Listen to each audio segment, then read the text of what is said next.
Welcome back, Connor Happer, Josh Odson with you on a Friday edition of the Connor Happer Show here on 1620 The Zone and on 1620thezone.com. We continue on with summer school as we get closer to camps opening up, college camps opening up in just a couple of weeks here, right around the corner. So we figured we'd take a closer look at Nebraska's schedule.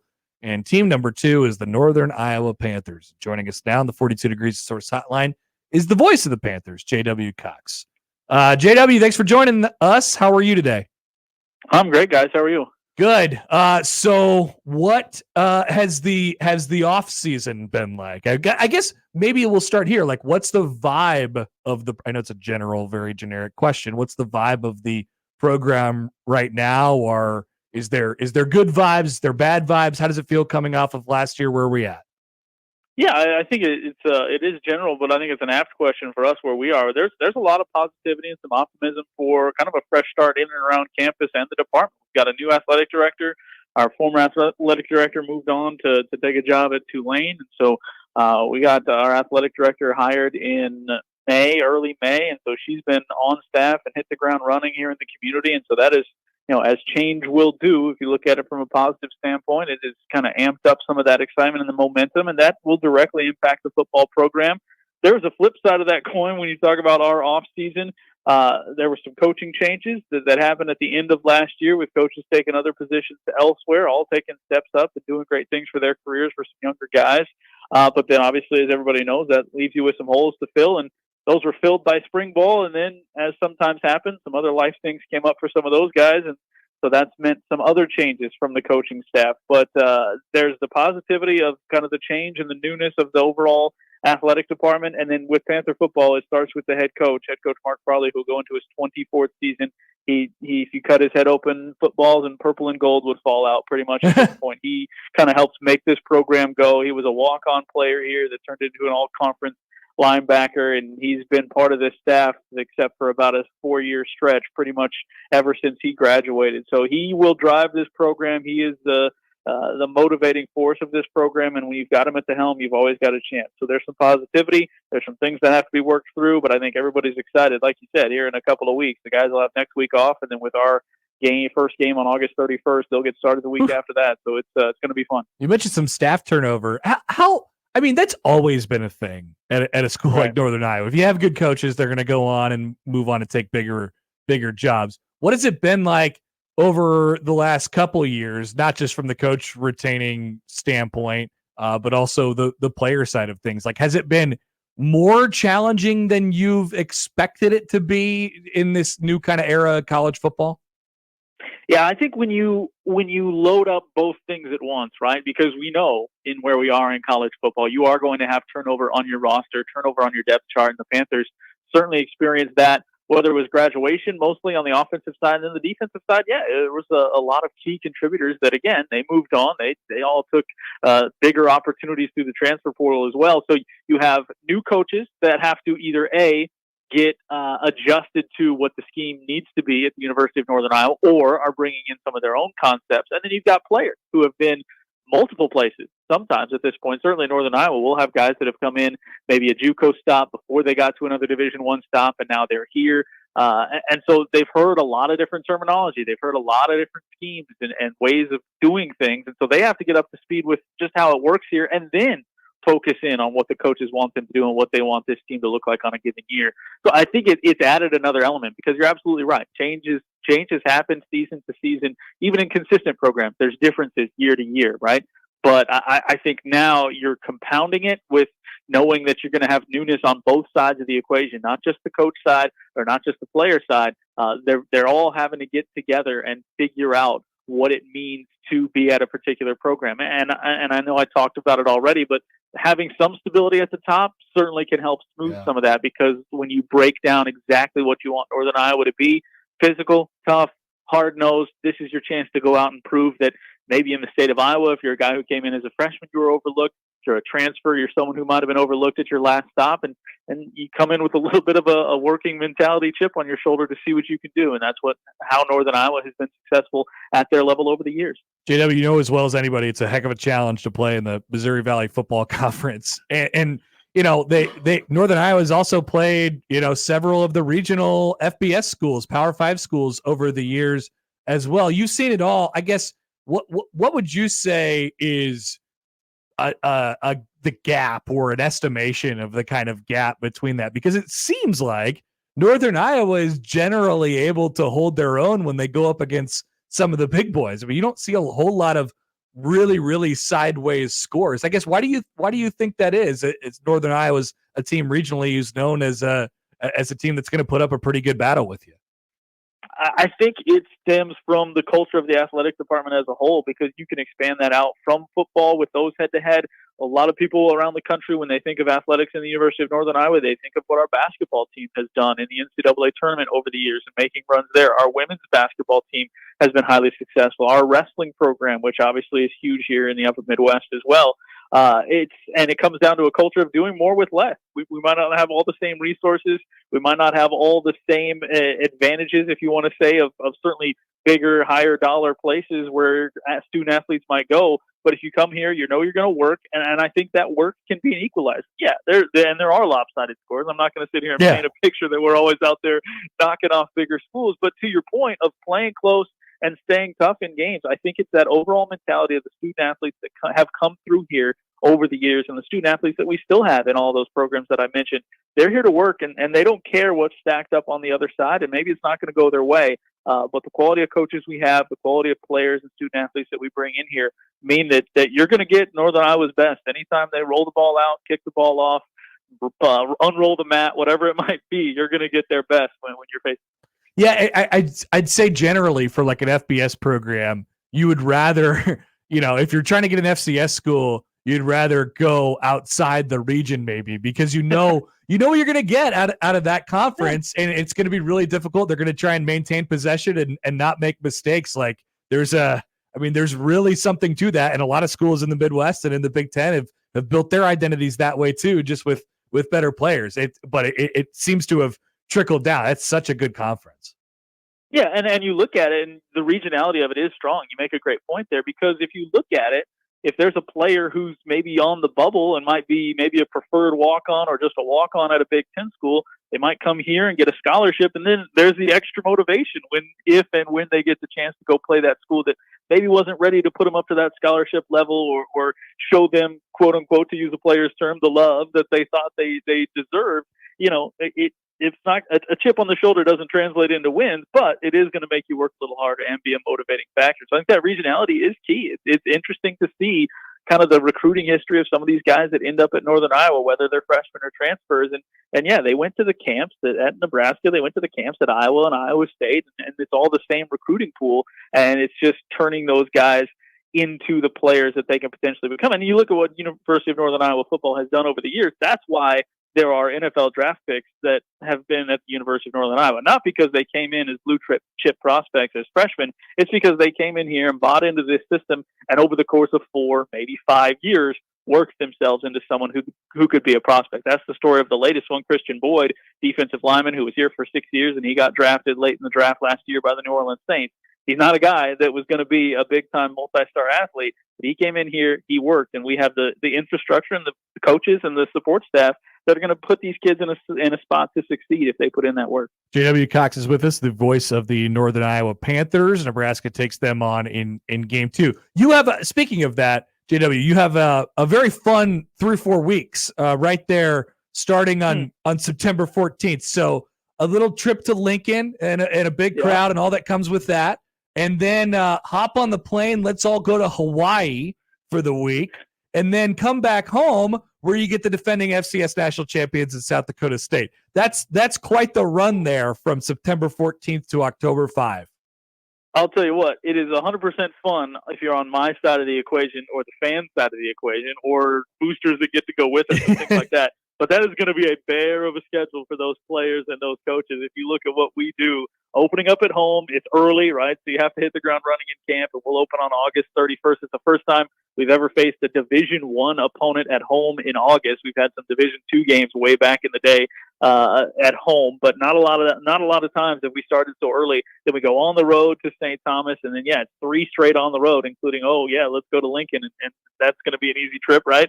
And then Hawaii with everything that goes with it is going to be super fun. I just got an email the other day about, hey, do you want to attend the luau? Oh, sure, of course I want to attend the luau, right? Like, I mean, come on, you're not going to go to Hawaii and then not do the luau. So all of it is going to be such a great experience for these guys. It is going to be trying. You do get the bye week, which is obviously great, coming back from Hawaii.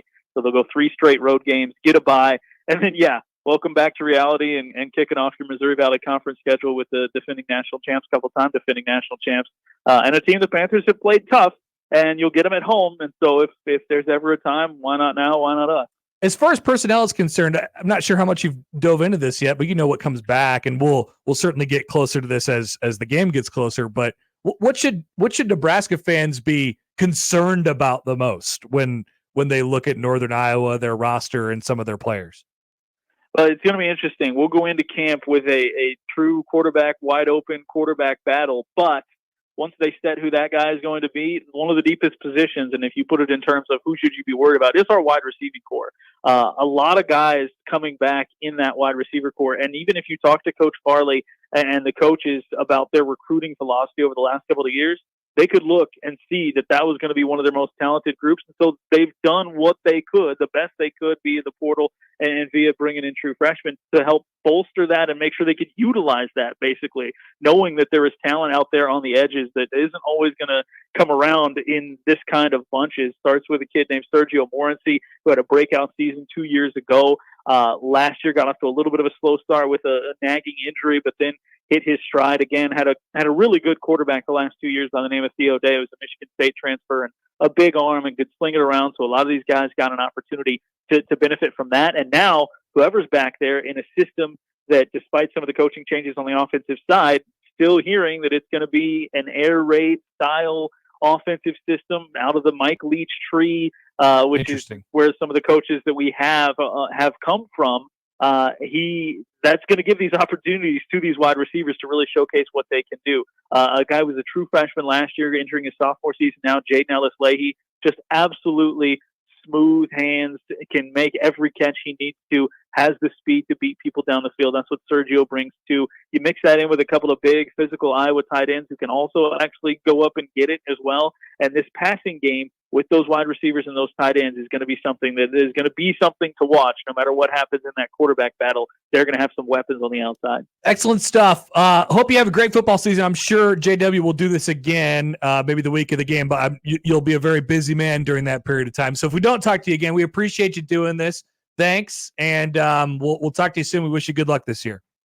Absolutely. I appreciate it, guys. Can't wait. JW Cox, he is the voice of the UNI Panthers. All those fun D1 games, and probably the most important game to them is that game against South Dakota State. Yeah, I think so. I mean, taking a trip to Hawaii is cool. Cool, it's fun. Yeah, taking a trip to Nebraska is cool. Yeah, but man, it's a school that, I think he hit it on the head. Like the athletic department, the athletic department, right? You know, basketball.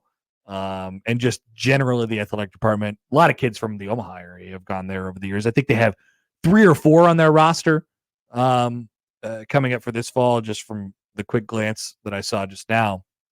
But their football program hasn't necessarily, it's just kind of been a middling Missouri Valley FCS type of program. But that's no shame in a league that is the SEC of the FCS. It's a grind. It is. It really is. You're going to play a national championship contending type of team, a whole bunch of weeks throughout the season. And so you got to kind of figure out who you are a little bit.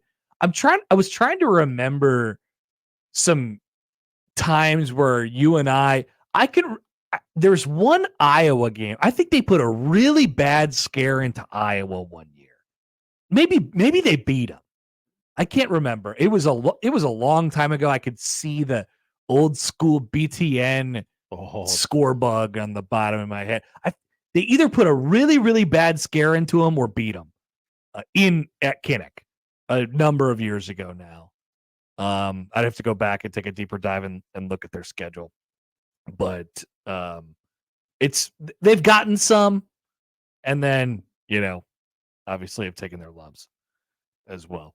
I'm being told 2012, Northern Iowa beat Iowa. That's what I'm told here. Josh, can you confirm this? Trying to. Okay. Let's see. 2012, they lost. Wow, they lost to Wisconsin, and they lost to Iowa. They lost to Wisconsin by less than a touchdown. Wow, in 2012, Wisconsin was really good. And then they lost to Iowa by 11, 27-16. Iowa won, kind of pulled away late. And they ended up going 5-6 that year, but they put some scares into some people. They put a scare into North Dakota State as well. So that's the type of program that could do that to you. I don't know. So if you're looking for a path, they could scare you a little bit. Lost at Iowa State in 2011 by a single point. Yeah. So they've scared everybody else. Mm-hmm. Can you recall a Nebraska Northern Iowa matchup? Has that happened? Beat Iowa State in 2013. Let's see if there's a Nebraska Northern Iowa.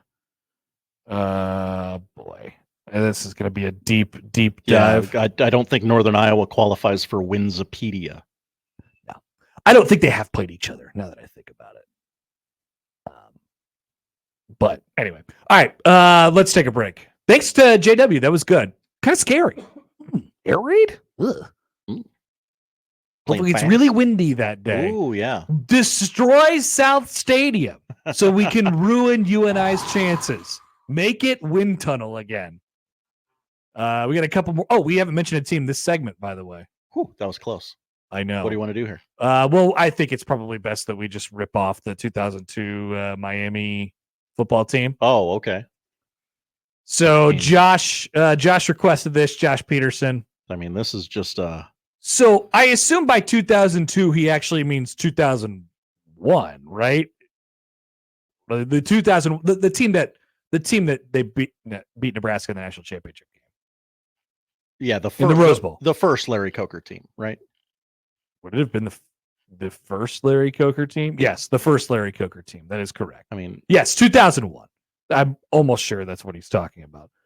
So there's a lot of guys with NFL shields next to him. Ken Dorsey, Clinton Portis, Najee Davenport, Willis McGahee, Frank Gore, Jarrett Payton, Andre Johnson, Daryl Jones, Jeremy Shockey, Kellen Winslow, Bryant McKinney, Andrew Williams, William Joseph, Jerome McDougal, Vince Wilfork, Jonathan Vilma, DJ Williams, Daryl McClover, Philip Buchanan, Ed Reed, Mike Rumpf, Antrell Roll. I preferred Samari Roll. All have the NFL shield next to Mark Stoops, defensive backs coach. I was definitely interested in, as a child, in tight end at Miami, Jeremy Shockey. Yeah. I'm like, what's going on here? This guy seems kind of insane. That guy, in hindsight, probably ahead of his time. It's funny though. I mean, these teams, that team, we knew it was obviously really, really good at the time, and they won the national championship. But this is a team. This is an example of a team that's aged very well. Yes, because all of their players ended up in the NFL and had success in the NFL. They were either number 2 or number 1 in the AP poll every single week of the 2001 season before they crushed Nebraska in the national championship. Had a couple scares in there. Yeah, Boston College scared them. Virginia Tech scared Virginia them. Tech. I remember the Virginia Tech one for sure. That was last game of the regular season. That Miami Virginia Tech game used to be so big at the end of every year. Gosh, those games were so much fun. Should we just do the 2001 Virginia Tech team too? Could be fun. Yeah. Grant Noel was their starting quarterback. You remember that name? No. I don't get that one either. I didn't quite get that one. Kevin Jones was their running back. Keith Burnell. D'Angelo Hall at corner. Gonna get some wide receivers. Andre Davis. Jarrett Ferguson. I feel like I remember the name Jarrett Ferguson. Anyway, naming guys. It's fun. And we somehow got to 2001 Virginia Tech, who went 8-4. All right, we take a quick timeout. We'll be back after this on 1620 The Zone.